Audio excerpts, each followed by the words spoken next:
ఈ రోజు ఉల్లిపాయల సుబ్బయ్య 18 సంవత్సరాలు చచ్చిపోయాడు. ఇప్పుడు 2 సార్లు మోసం జరిగింది.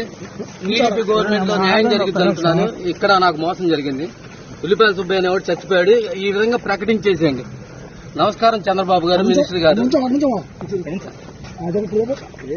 చీరాల్లో 33 వార్డుల ముందు 33 వార్డుల నుండి 33 కౌన్సిలర్లు అందరికంటే ముందు వచ్చిన వాడిని నేను. ఈ రోజు నన్ను నిలువునా మోసం చేసి నిలువునా చంపేశారు. బాబు గారి సమక్షంలో, బాబు గారు మీ సమక్షంలో నేను వచ్చి చేరింది. చీరాల మున్సిపాలిటీలో 16,000 ఓట్లు ఉన్నాయి. ఆర్వీసీలు 83% వేసి గెలిపించాం బాబు గారు.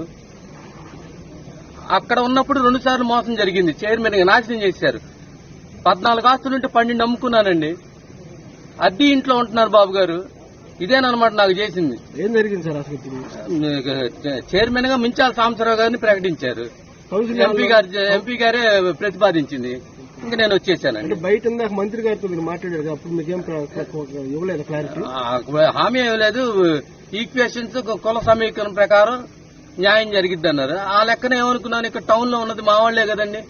మొన్న బలరాం గారు వాళ్ళకి కాదనుకుని నేను వచ్చి చేసి చూపించాను.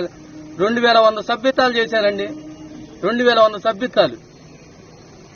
నన్ను ఈ విధంగా ఏదన్నా విషం ఇచ్చి చంపేచ్చుగా బాబు గారు, చంద్రబాబు గారు, సీఎం గారు.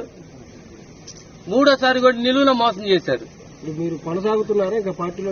ఇంక లేదు. నన్ను కౌన్సిలర్ గా కూడా రాజీనామా చేసేస్తున్నాను. ఇంకా పార్టీలో ఉండను. నమస్కారం బాబు గారు. పార్టీ వరకేనా రాజకీయాలు? ఇంకా రాజకీయాలు ఇంకేదానికి ఇంకేడ నా దగ్గర ఆడని శక్తి అయిపోయింది. నాశనం అయిపోయాను. ఇంకా నిన్న కూడా ఉన్న స్థలాలు కూడా అమ్మేసుకున్నానండి. ఇంకేమీ లేవు. నా దగ్గర ఉన్నది ఇంకా కిడ్నీలను లివరే బాబు గారు, సీఎం గారు. పార్టీకి వచ్చినప్పుడు ఏదో మాట ఇచ్చారన్నారు కదా, దానిలో మీరేమంటారు? మీకు ఎమ్మెల్యే గారు మాట ఇచ్చామన్నారు. ఇప్పుడు ఇంతమంది 83% వేసి గెలిపించాం. ఇదేనా బాబు గారు సామాజిక న్యాయం అన్నారు? 6 వయసులు నేనే దొరికాను. ఇప్పుడు 2 సార్లు ఆ రోజు